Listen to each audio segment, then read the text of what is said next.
Everyone, welcome to the lecture number 8 of alkyl and aryl halides. In this lecture we will study about physical properties. So let's start with the state. State is colorless liquid for alkyl halides.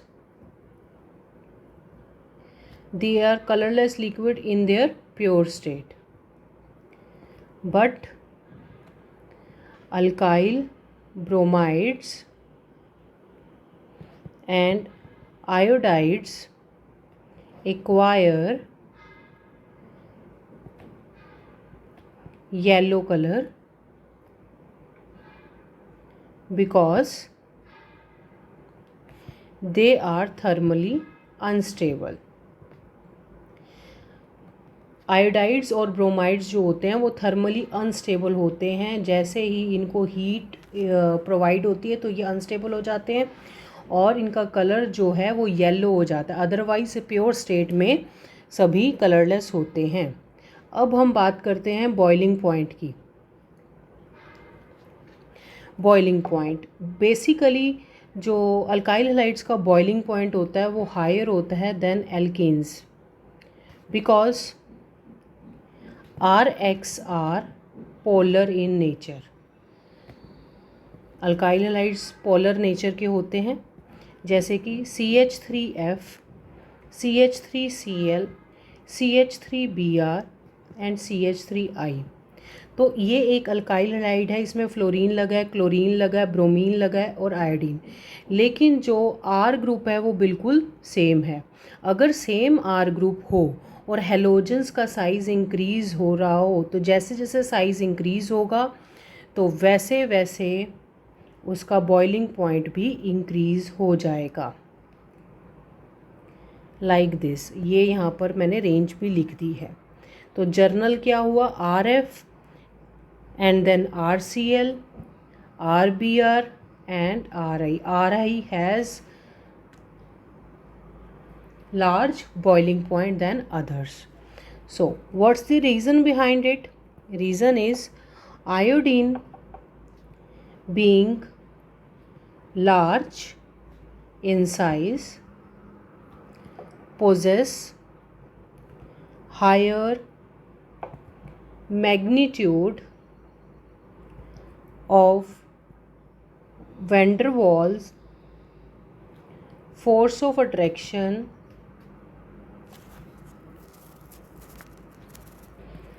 तो यहाँ से हमें क्या पता लगा कि iodine जो होता है उसका साइज़ लार्ज होता है जिसकी वजह से वैन डर वाल फोर्स ऑफ अट्रैक्शन जो होता है वो ज़्यादा होता है और वही रीज़न है बॉइलिंग पॉइंट ज़्यादा होने के लिए. और अगर सेकंड पॉइंट की बात करूँ, अगर सेम हमारे पास हैलाइड हो लेकिन जो अल्काइल ग्रुप लगा हुआ है वो चेंज हो, like this CH3, CH2, CH2, CH2 and Cl. तब आप देखिए इसका है 246 केल्विन, 289.5 केल्विन, 320 केल्विन और 351 केल्विन. अब आप यहाँ देखो सेम है बट यहाँ पर अल्काइल ग्रुप डिफरेंट है. जैसे जैसे अल्काइल ग्रुप का साइज़ बढ़ता है वैसे वैसे बॉइलिंग पॉइंट भी बढ़ता है. तो रीज़न क्या हुआ? With increase in hydrocarbon part van der Waal force of attraction increases, which is responsible for the increase in boiling point. तो चाहे हैलाइड डिफरेंट हो चाहे हाइड्रोकार्बन पार्ट डिफरेंट हो, सभी के केस में जैसे जैसे हैलाइड का साइज़ इंक्रीज़ होगा या हाइड्रोकार्बन पार्ट इंक्रीज़ होगा, जैसे जैसे इसका साइज़ इंक्रीज़ होगा वैसे वैसे बॉइलिंग पॉइंट भी इंक्रीज़ होता जाएगा. ठीक है. तो अब थर्ड पॉइंट क्या आता है? अगर हम आइसोमेरिक अल्काइल हैलाइड्स की बात करें ठीक है। अगर आइसोमेरिक अल्काइल हैलाइड्स की बात करें तो CH3 CH2 और ये यहाँ पर एक ये ग्रुप लिया और एक CH3 CH3 CH2 Cl और एक ये लिया CH3 CH3 और ये Cl। यहाँ आप देखो प्राइमरी है, ये सेकेंडरी है और ये टर्शरी है। ठीक है, तो प्राइमरी का जो टेम्परेचर है वो 351 केल्विन है, सेकेंडरी का 342 केल्विन है और टर्शरी का 324 केल्विन है। तो इसमें हम क्या कहें कि जैसे जैसे आइसोमेरिक बॉइलिंग पॉइंट जो होगा आइसोमेरिक अल्काइल हैलाइड्स का वो डिक्रीज़ होगा विद इंक्रीज़ इन ब्रांचिंग। तो जैसे जैसे ब्रांचिंग इंक्रीज़ होंगी वैसे वैसे बॉइलिंग पॉइंट भी डिक्रीज़ होगा। तो इसका रीज़न क्या हुआ? With branching molecules tends to be spherical, therefore surface area decreases and magnitude of van der Waal force of attraction also decreases. Ultimately boiling point also decreases. Surface area decrease होता है branching से और फिर one डर wall force of attraction भी decrease होता है, जिसकी वजह से बॉइलिंग पॉइंट भी डिक्रीज़ हो जाता है। लेकिन अगर मैं अराइल हैलाइड्स की बात करूं तो उसमें क्या होगा?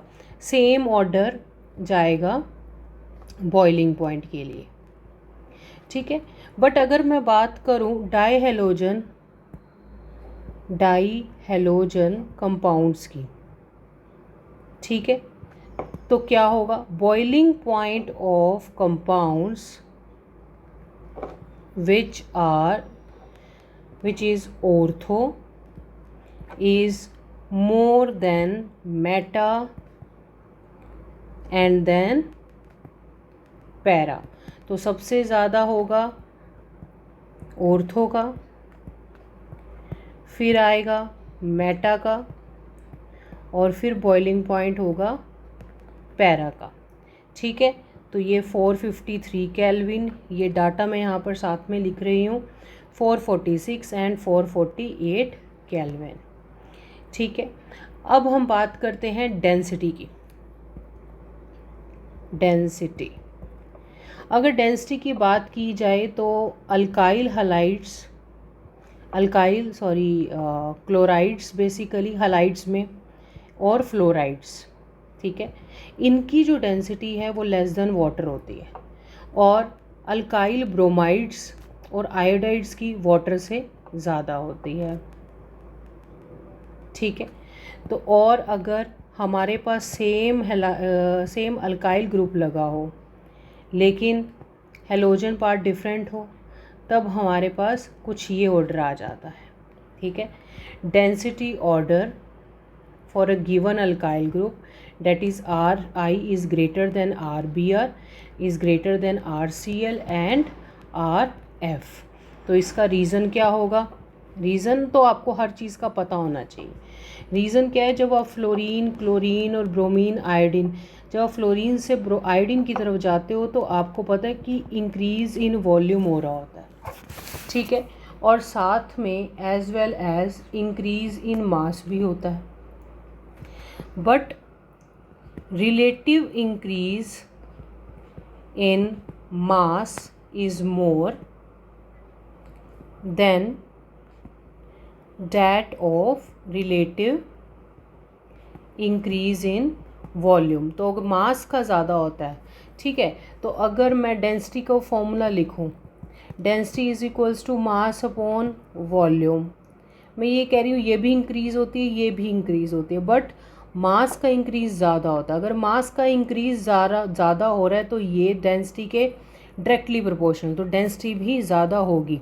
तो इसलिए density for iodides is maximum. ठीक है, अगर कोई डाउट है तो आप नीचे कमेंट बॉक्स में लिख सकते हैं। अब बात करते हैं फॉर गिवन हैलाइड।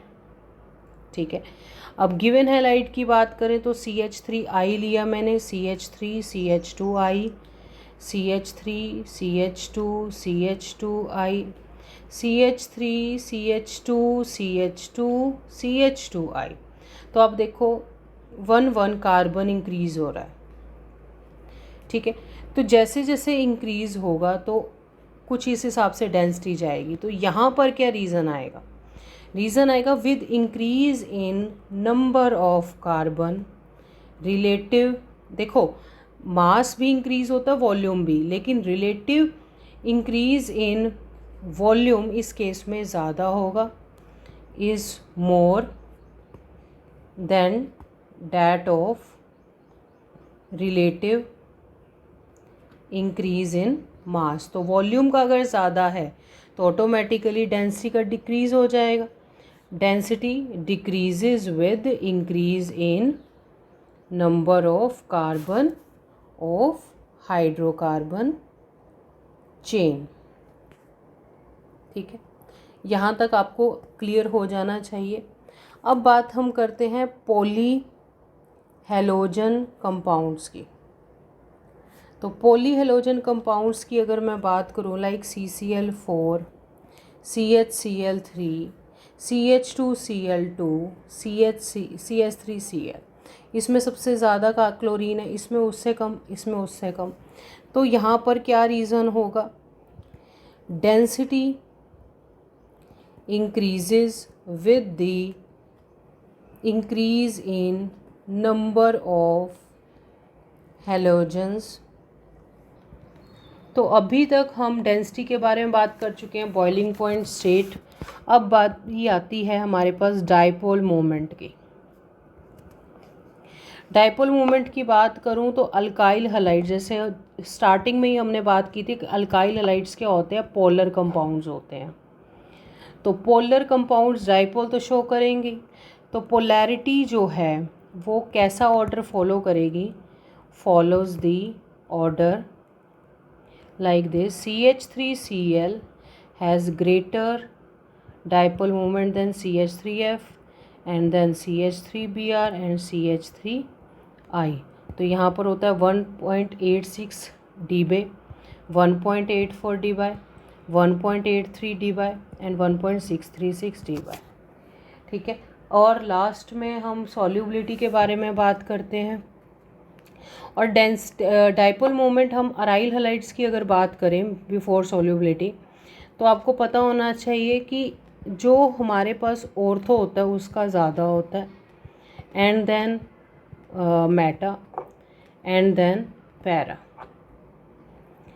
अब लास्ट में हम सॉल्युबिलिटी के बारे में बात करते हैं।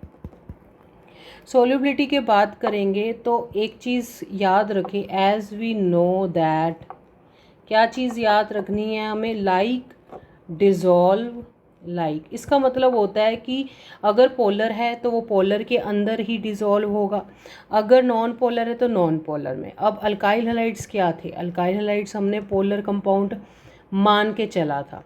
ठीक है, हमने माना था कि ये पोलर होंगे। तो एक्सपेक्टेड क्या हो हमने किया? हमने एक्सपेक्ट किया that should be soluble in polar solvents like water। हमने ये मान के चले कि अगर ये पोलर है तो ये पोलर सॉल्वेंट्स के अंदर, जैसे कि वाटर है, उसमें सोल्यूबल होना चाहिए। बट हुआ क्या? But actually they are not soluble in water. तो वो वाटर में सोल्यूबल नहीं है। क्यों? Because polarity of such compounds is not large enough so that they form hydrogen bond with water or break hydrogen bond of water. तो polarity इतनी भी ज़्यादा नहीं है कि वो हाइड्रोजन बॉन्ड वाटर के साथ बना सकें या वाटर के बॉन्ड्स को ब्रेक डाउन कर सकें। तो इसलिए हम क्या बोलेंगे कि अल्काइल हलाइड्स जो होते हैं, एक ये भी होगा कि ये लेस इन्फ्लेमेबल हैं, ठीक है, एक तो लेस इन्फ्लेमेबल होते हैं। और अगर आप इनका H रिप्लेस कर दो, ठीक है, बाय मोर इलेक्ट्रोनेगेटिव हेलोजन, ठीक है, जैसे कि ये कब करना है हमने, जैसे CCl4 है, आपने Cl ऐड करते रहे H को हटा के, तो ये CCl4 है, ये लेस इन्फ्लेमेबल है और is used as a fire extinguisher. तो ये लेक्चर के अंदर आपने क्या क्या पढ़ा, एक तो आपने यहाँ पर सॉल्युबिलिटी के बारे में पढ़ा। सॉल्युबिलिटी में मैंने ये बोला कि अल्काइल हलाइड्स जो होते हैं पोलर नज़र आते हैं, हमें लगता है कि वो पोलर में डिज़ोल्व होंगे, बट नहीं, क्योंकि पोलैरिटी इतनी अच्छी नहीं है। डायपोल मोमेंट की बात करें, पोलर हैं तो पोलैरिटी ऑर्डर कुछ इस हिसाब से जाएगी। उसके बाद उससे पहले हमने क्या चीज़ डिस्कस की थी, हमने डेंसिटी डिस्कस की थी। डेंसिटी के बारे में क्या बोला था कि अगर हेलोजन्स डिफरेंट हो, जैसे जैसे हेलोजन का साइज़ बढ़ेगा वैसे वैसे डेंसिटी बढ़ेगी। लेकिन अगर हमने हाइड्रोकार्बन्स की बात की थी तब हमने कुछ और बोला था, ठीक है। अराइल हलाइड्स के केस बॉइलिंग पॉइंट की अगर हम बात करें तो ऑर्थो का ज़्यादा होता है, फिर मेटा का और फिर पैरा का। और अल्काइल हलाइड्स में बात करें तो बॉइलिंग पॉइंट जो होता है, अगर ब्रांचिंग इंक्रीज़ करोगे तो बॉइलिंग पॉइंट डिक्रीज़ होगा, ठीक है। और अगर हाइड्रोकार्बन या फिर आप हेलोजन का साइज़ इंक्रीज़ करोगे तब भी बॉइलिंग पॉइंट इंक्रीज़ होगा। एंड इससे पहले हमने स्टेट के बारे में डिस्टिंग्विश किया था कि स्टेट क्या है, कलरलेस लिक्विड होते हैं प्योर स्टेट के अंदर, और थर्मली अनस्टेबल होते हैं ब्रोमाइड और आयोडाइड, और इसलिए ये क्या होते हैं, येलो कलर एक्वायर कर लेते हैं।